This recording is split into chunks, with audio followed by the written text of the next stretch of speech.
Ration బియ్యం తీగ లాగినవాడు పవన్ కళ్యాణ్, దాన్ని రైట్ చేసినవాడు పవన్ కళ్యాణ్, షిప్ దాకా వెళ్ళినవాడు సీజ్ ద షిప్ అన్నవాడు పవన్ కళ్యాణ్.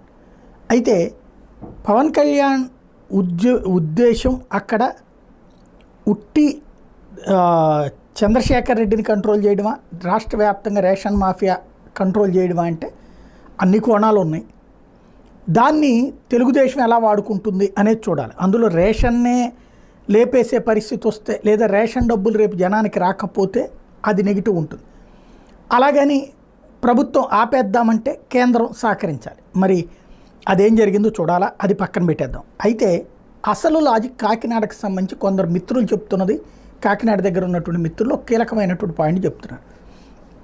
అసలు అంశం బియ్యం కాదు, బియ్యం ఎగుమతులు దిగుమతులు ఎప్పటి నుంచి నడుస్తున్నాయి, అది ఓకే చంద్రశేఖర్ రెడ్డి లేకపోతే ఇంకోటి ఓ రకంగా చంద్రబాబు దశాబ్దాల నుండి చేయలే